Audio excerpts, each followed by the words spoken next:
Yo soy Padre del Valle. Esto es en realidad México. Hoy no te traigo una historia de monstruos que se esconden en la oscuridad. Te traigo una historia sobre los monstruos que creamos con nuestro silencio, con nuestra indiferencia. Una historia que respira en el aire húmedo y denso de Mérida, en el Yucatán profundo, donde los secretos pesan más que las piedras de las pirámides. Un secreto que nació en una tarde cualquiera y que nunca debió existir. Antes de seguir, quiero que hagas algo. Siente el latido de tu propio corazón. Escúchalo. Porque lo que vas a oír pondrá a prueba su ritmo. Suscríbete a este canal. No por mí. Hazlo por las historias que deben ser contadas. Por las víctimas que no tienen voz. Hazlo para que la realidad, por más dolorosa que sea, no se pierda en el olvido. La tragedia siempre empieza con un detalle insignificante. Un gesto que nadie nota. En una calle sin nombre oficial, de esas que los locales conocen como la de los flamboyanes secos, vivía Inés. 13 pasos desde la tienda de la esquina hasta su reja oxidada. Una reja que chirriaba como un lamento cada vez que se abría. Inés tenía 32 años. Ojos cansados. Manos que habían trabajado demasiado y amado muy poco. Su vida era un tejido monótono. Sentada en su mecedora de plástico, con un ovillo de hilo en el regazo, tejiendo para olvidar, tejiendo para no pensar. El sol de Mérida caía a plomo, derretía el asfalto, hacía brillar las gotas de sudor en la frente de los que se atrevían a caminar bajo su furia. Y cada tarde, sin falta, pasaba Esteban. En su bicicleta, una bicicleta azul, con el cromo picado por el óxido, frenaba siempre en el mismo lugar, justo donde la sombra de un árbol de guaya le daba un respiro. Esteban tenía 17, la edad en que el cuerpo es un campo de batalla, hormonas en guerra, inseguridades a flor de piel, el uniforme de la secundaria siempre un poco arrugado. Una mancha de salsa de chile que se negaba a desaparecer del bolsillo de la camisa. Un recordatorio de almuerzos solitarios. El primer cruce de miradas no fue un accidente. Fue una colisión. Él la miró. Ella levantó la vista del tejido. Por un segundo, el ruido de la calle se detuvo. El motor de una combi. El grito de un vendedor de helados. El ladrido de un perro. Todo se congeló. En ese silencio, algo nació. Algo frágil y peligroso. Él sintió la mirada como un golpe en el pecho. Un golpe que no dolía. Un golpe que, por primera vez, lo hacía sentir visto. Ella sintió una sacudida, un recordatorio de que seguía viva, de que debajo de la rutina y la soledad todavía había una mujer. El viento olía a cemento caliente, a flores de bugambia marchitas, a la promesa de una tormenta que nunca llega. Olía a problemas fermentando en silencio. Inés era su tía, la hermana menor de su padre ausente. Un padre que trabajaba en las plataformas petroleras de Campeche y solo llamaba en Navidad. Inés era familia por un lazo de sangre, pero era una extraña. Una figura solitaria en una casa que olía a cerrado.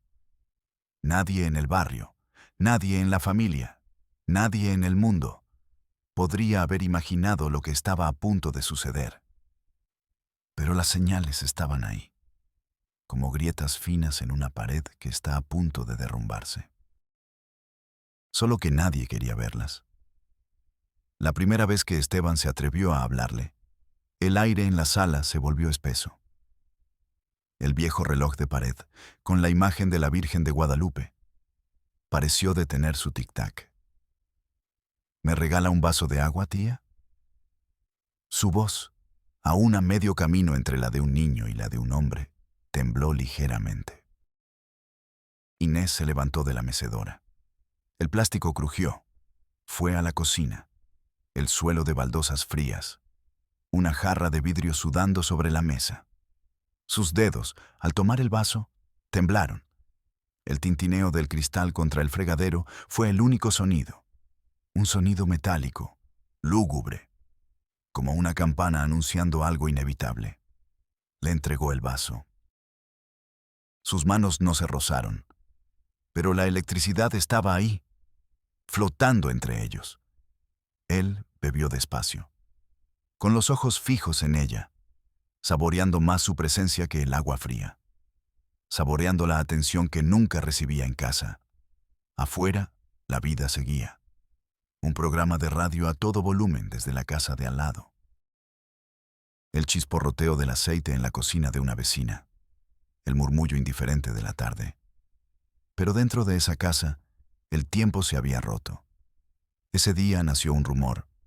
No sobre ellos, no todavía. El rumor nació del calor mismo, de la quietud. La ciudad entera parecía sudar un miedo sin nombre, un presentimiento. Esteban encontró una excusa para volver, y otra al día siguiente. Su bicicleta ya no era solo un medio de transporte, era el metrónomo de una obsesión naciente, el pulso de un corazón confundido. Inés, poco a poco, dejó de tejer. O lo intentaba, pero las agujas se le caían. El hilo se enredaba. Sus manos, antes tan hábiles, ahora eran torpes. Su mente estaba en otro lugar, en la sombra del árbol de guaya, esperando el chirrido de unos frenos. Sabía que algo se movía bajo la superficie de su vida. Lento, silencioso y letal, como un alacrán escondido bajo las baldosas del patio. No era amor. Era demasiado pronto para llamarlo así. No era solo deseo. Era demasiado puro y a la vez demasiado sucio. Era hambre, un hambre desesperada de afecto, de compasión, de una mirada que dijera, te veo, existes. Y esa hambre, cuando es tan grande, no respeta lazos de sangre, no respeta reglas, no respeta nada. La realidad en México no avisa, simplemente golpea. Una tarde, la bicicleta de Esteban derrapó en una mancha de aceite. Cayó, la rodilla raspada. El pantalón de la escuela, roto, sangre brotando sobre la tela. Llegó cojeando a la reja de Inés. Ella abrió la puerta sin preguntar. Vio la sangre y su rostro se transformó. Lo hizo pasar. Lo sentó en la silla de madera azul del comedor. La misma silla donde su abuelo se sentaba a leer el periódico. Agua oxigenada, algodón, un trapo limpio. Sus manos, torpes y temblorosas, limpiaron la herida. El ardor del desinfectante era una distracción bienvenida. Él cerró los ojos. El dolor físico no era nada, un arañazo. Pero el roce de sus dedos en su piel, eso era un incendio. Eso pasa cuando no miras por dónde vas, susurró ella. Su voz era suave, preocupada, una frase simple, una frase de madre, una frase que su propia madre nunca le decía. El roce de sus manos quedó flotando en la penumbra de la sala, el olor a antiséptico mezclado con el perfume floral de ella. Un instante que se estiró hasta convertirse en una memoria permanente. La madre de Esteban, Carmen, nunca preguntó dónde iba su hijo por las tardes. Llegaba a casa agotada. Trabajaba limpiando oficinas en el centro. Salía antes del amanecer y volvía cuando la noche ya había caído. Su vida era una carrera contra las deudas, contra el cansancio. Los padres en esa parte de Mérida no crían, sobreviven. Y en la supervivencia, los detalles se pierden. Las miradas tristes de un hijo se vuelven invisibles. Esteban empezó a fabricar excusas. Una tarea de la escuela que no entendía. Un favor para mover un mueble pesado. Ayuda para bajar unas cajas viejas del techo. Cualquier pretexto era bueno para cruzar esa reja, para entrar en ese refugio de silencio y miradas compartidas. Una tarde de septiembre, el cielo se rompió. Una tormenta tropical. La lluvia caía a cántaros. Las calles se convirtieron en ríos. La electricidad se fue. Mérida quedó a oscuras. Esteban estaba en casa de Inés, atrapados. Ella encendió una vela. La llama temblorosa proyectaba sombras danzantes en las paredes, sombras que parecían tener vida propia. Sirvió café en 2 tazas de peltre. El aroma llenó la casa, un olor a hogar, a refugio, a algo que Esteban apenas recordaba. Se sentaron en silencio. Solo el sonido de la lluvia golpeando el techo de lámina. Un tamborileo constante que envolvía el secreto. Lo protegía. Él la miró. En la luz de la vela, sus ojos parecían más grandes, más profundos. Ella le sostuvo la mirada. Sin miedo, sin juicio. Nadie habló. Las palabras sobraban. La lluvia hablaba por ellos. Entonces, Esteban se movió. Se acercó. Solo un paso. Inés no retrocedió. No pudo. O no quiso. Él extendió la mano y tocó la de ella. Solo un toque. Piel contra piel. Un segundo. Pero en ese segundo, el universo se detuvo. El corazón de ambos latió tan fuerte que parecía que iba a romper el silencio. Más fuerte que la tormenta de afuera. La primera vez siempre es así. Un paso al borde de un abismo. Una caída libre sin saber si habrá fondo. Esa noche, Esteban no durmió. Tenía fiebre. Su cuerpo adolescente no sabía cómo procesar esa mezcla de culpa, euforia y terror. El estómago cerrado. Un sabor a metal en la boca. El sabor del miedo o del deseo. Se sentía como un criminal y un santo al mismo tiempo. Al día siguiente, volvió. No podía no hacerlo. La calle parecía diferente. El aire, cargado, como si estuviera a punto de quebrarse. Inés estaba en la mecedora, fingiendo tejer. Él se sentó en el suelo, a su lado. El silencio fue más largo esta vez, más tenso. Entonces levantó la mano y le tocó el pelo. Apartó un mechón que le caía sobre la cara. Solo un instante. Ella dejó caer el tejido al suelo. El ovillo rodó bajo la silla. No dijo nada. Cerró los ojos. Un suspiro. Nadie te enseña que el pecado puede tener un rostro familiar, que puede oler a café y a lluvia, que puede sentirse como un refugio. Allí estaba, flotando entre ellos, creciendo en la penumbra. Las semanas se convirtieron en un ritual secreto. Miradas que lo decían todo. Roce de hombros en la cocina estrecha. Risas ahogadas para que los vecinos no escucharan. Manos que se buscaban por debajo de la mesa. Pero el amor prohibido es como el humo. Siempre se escapa por alguna rendija. Nunca es completamente invisible. Un vecino, don Ramiro, un jubilado que pasaba el día mirando por la ventana. Vio algo. No fue un beso. No fue un abrazo. Solo una mano. La mano de Inés en la nuca de Esteban. Un gesto de ternura infinita. Fue suficiente. En un barrio donde la vida ajena es el único entretenimiento, una imagen así es una chispa en un pajar. El rumor comenzó como un susurro. ¿Ya viste al hijo de Carmen? Pasa mucho tiempo en casa de su tía. Ella vive sola, ¿no? Demasiado sola. El miedo llegó rápido, como un perro callejero que olfatea la comida y empieza a dar vueltas.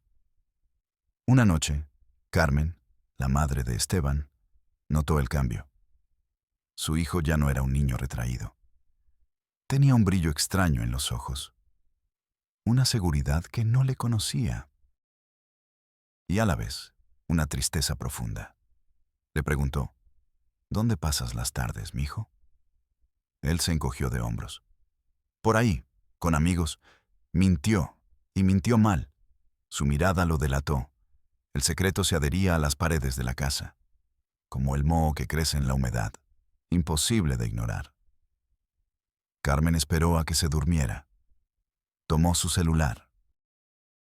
un acto de desesperación, una invasión a la privacidad nacida del pánico. Revisó los mensajes. Nada. Solo conversaciones triviales con compañeros de clase. Pero en la galería de fotos encontró algo. Una selfie borrosa de Esteban. Pero el fondo era lo importante. El reflejo en un espejo viejo. Y colgada en el marco de una puerta, una toalla. Una toalla de flores amarillas que Carmen reconoció al instante. Era la toalla de Inés, la que le había regalado en su último cumpleaños. El corazón de una madre no necesita más pruebas. Las manos le temblaron. Un sudor frío le recorrió la espalda. Náuseas. A la mañana siguiente, lo encaró. ¿Qué estás haciendo, Esteban? ¿Qué está pasando con tu tía? Él se puso pálido.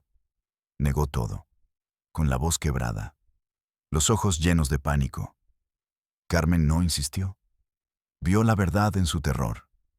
Esa noche, después del trabajo, caminó las 3 cuadras hasta la casa de Inés. Los grillos cantaban su canción monótona. El aire olía a tierra mojada y a desastre inminente.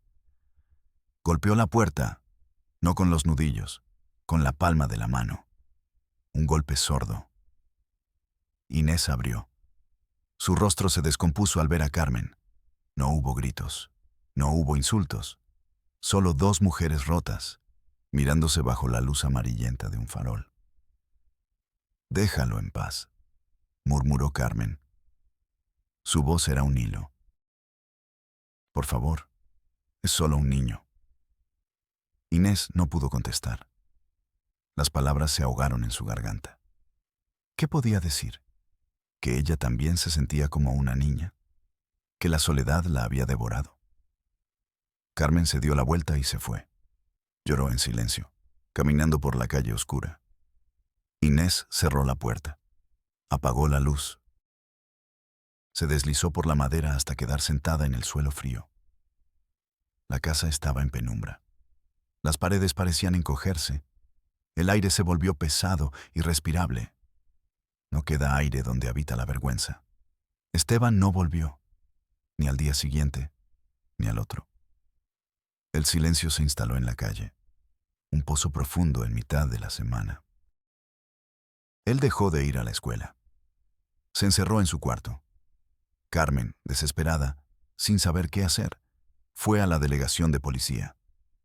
Creía, ingenuamente, que allí encontraría ayuda. Orientación. Algo. Esperó 2 horas en una sala de espera sofocante. El ventilador de techo estaba roto. Solo hacía ruido. Un zumbido que se metía en la cabeza. Un policía con el uniforme ajustado y una mancha de café en la camisa bostezaba en la entrada. Cuando finalmente la atendió un oficial en un escritorio atiborrado de papeles, la miró con un hastío infinito. Carmen intentó explicar. Con la voz temblorosa. Mi hijo. Creo que tiene una relación inapropiada.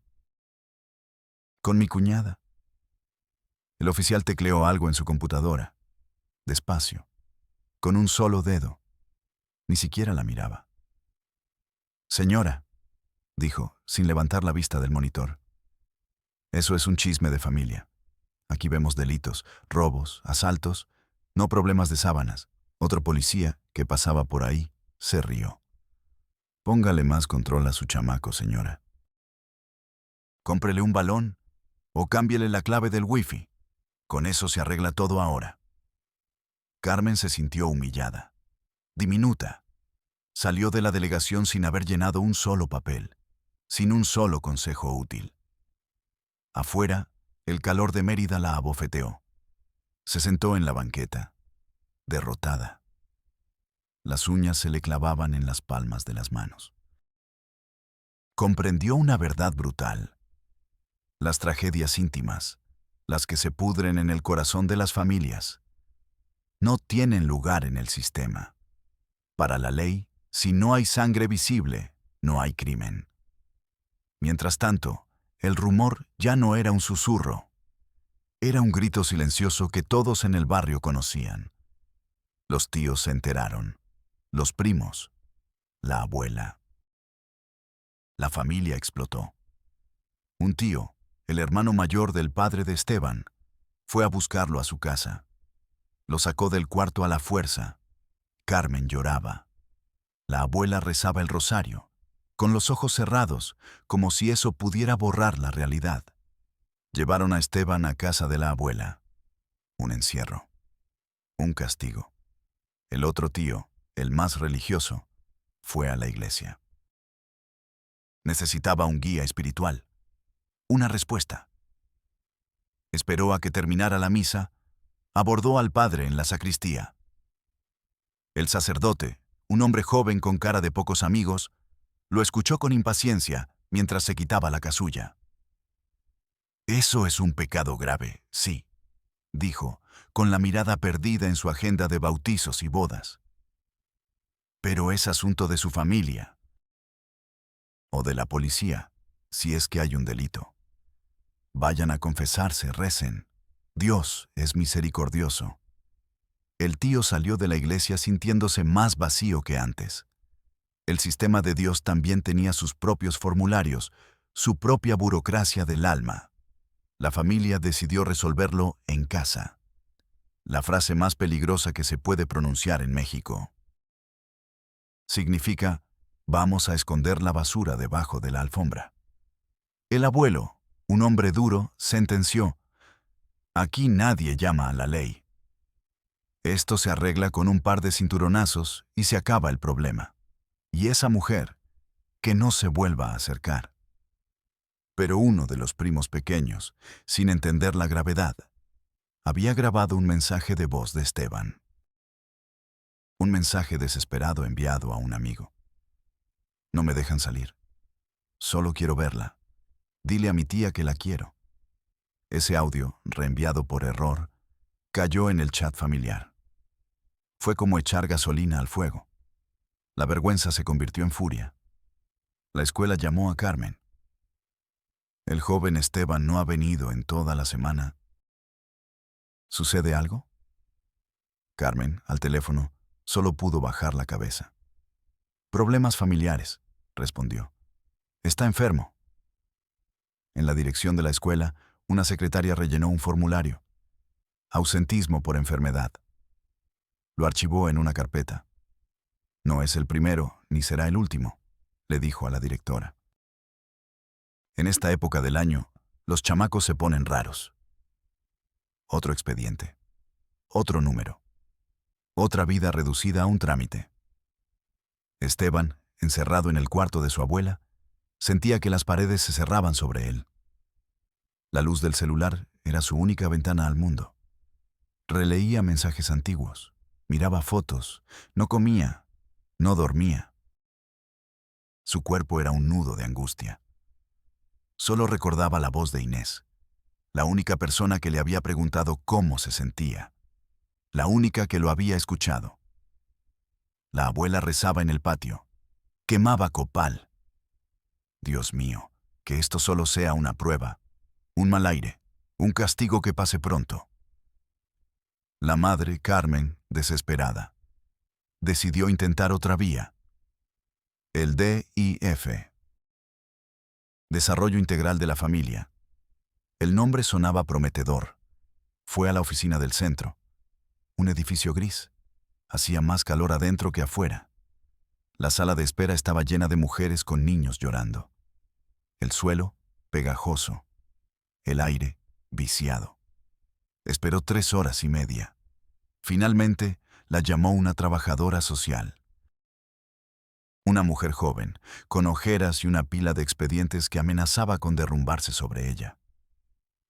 A ver, señora, cuénteme rápido que tengo 20 casos más. Carmen explicó. Con la garganta seca. La trabajadora social escuchaba mientras llenaba un formato. ¿Hay violencia física?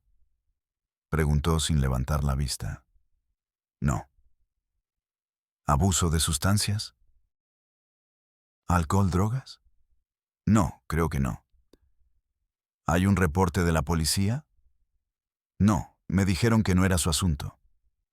La mujer suspiró. Dejó el bolígrafo sobre la mesa. Mire, señora, por lo que me cuenta, esto es un conflicto familiar, no un caso de riesgo para nosotros. No podemos intervenir si no hay violencia demostrable o un delito denunciado. Si quiere, puede llenar el formato F-17. Es para solicitar una cita con un psicólogo. La lista de espera es de 3 a 4 meses, pero le aviso que solo damos terapia breve. 6 sesiones. Le entregó un papel, una hoja de múltiples copias. Carmen miró el formulario, las casillas, las preguntas. Se sintió como si le estuvieran pidiendo llenar el acta de defunción de su propia esperanza.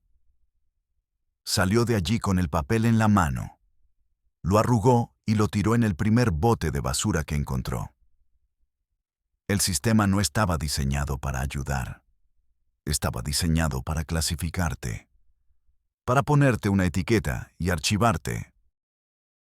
Esa noche, Esteban tuvo su primera crisis de pánico. Empezó como un temblor en las piernas, un sudor helado, el corazón desbocado, golpeando sus costillas como un pájaro atrapado. Intentó respirar, pero el aire no le llegaba a los pulmones. La garganta cerrada. Pensó que se estaba muriendo.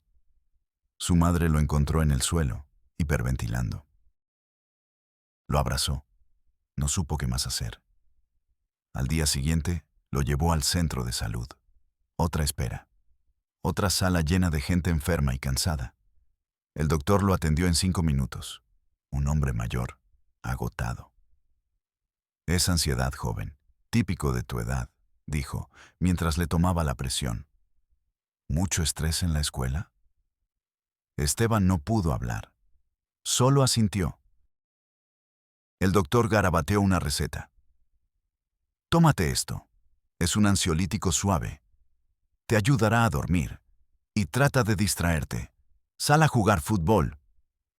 Le dio una palmada en la espalda y llamó al siguiente paciente. Otro fracaso. La medicina pública tampoco tenía tiempo para el dolor del alma. Solo para los síntomas del cuerpo. Inés, mientras tanto, se había desvanecido. Había vendido la casa, en secreto, rápidamente. Un vecino la vio irse, en la madrugada. Una pequeña camioneta de mudanzas, sin rótulos. 2 hombres cargaron unas pocas cajas y una maleta. Ella subió al vehículo sin mirar atrás. Una silueta en la oscuridad. La casa quedó vacía. Las luces apagadas para siempre. La reja cerrada con un candado nuevo. Nadie supo a dónde fue. Los rumores, como siempre, intentaron llenar el vacío. Dicen que se fue a Cancún, a trabajar en un hotel. No, yo oí que está en un pueblo de la sierra, haciendo tortillas.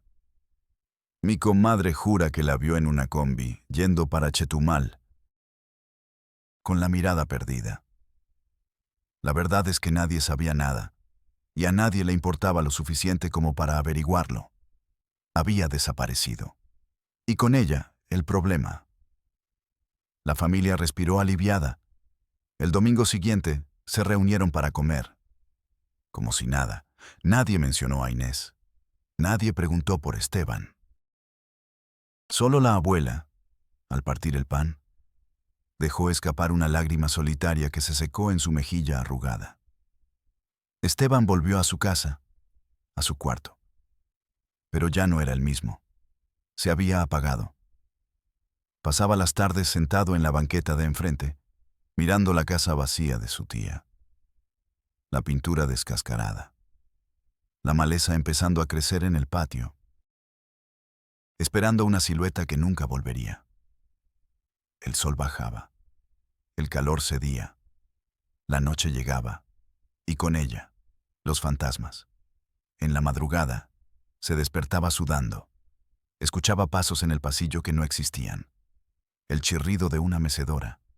Sentía el eco de la voz de Inés flotando en la oscuridad. El recuerdo del olor a café, el roce de una mano. A veces, se dormía llorando en silencio. Un año después, la vida había seguido su curso indiferente. Esteban terminó la secundaria a duras penas. No hablaba con nadie. Consiguió un trabajo en una bodega, cargando cajas. Un trabajo físico, agotador. Una forma de no pensar. Carmen envejeció 10 años en uno. Se refugió en el trabajo y en un rosario de cuentas de plástico. El sistema nunca investigó. Nunca abrió una carpeta. Nunca hizo una llamada. El policía del bostezo siguió bostezando. El sacerdote siguió dando misas. La trabajadora social siguió enterrada en expedientes. El doctor siguió recetando ansiolíticos. La tragedia se disolvió. Se convirtió en un recuerdo incómodo. En un secreto familiar que se pudrirá bajo tierra. En la alcaldía, en algún archivo polvoriento, quizás exista un formulario F-17 arrugado y sin seguimiento. Un papel que testimonia el momento exacto en que un sistema le dio la espalda a una familia que pedía ayuda a gritos. A veces, la verdadera tragedia no es el acto prohibido. Es la soledad que lo alimenta. Es la indiferencia que lo deja crecer.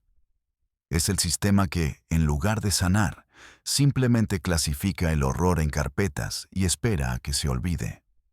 Pero no se olvida. Queda la marca. Una casa vacía en una calle de Mérida. Un vaso de vidrio con la memoria de un agua fresca. Un tejido a medio hacer, olvidado bajo una silla. Una bicicleta azul, acumulando óxido en un rincón. Y un chico que mira el horizonte, esperando algo que perdió para siempre. Así se pudren las historias en nuestro México. En silencio. Soy Padre del Valle. Y nos vemos en la próxima Realidad México.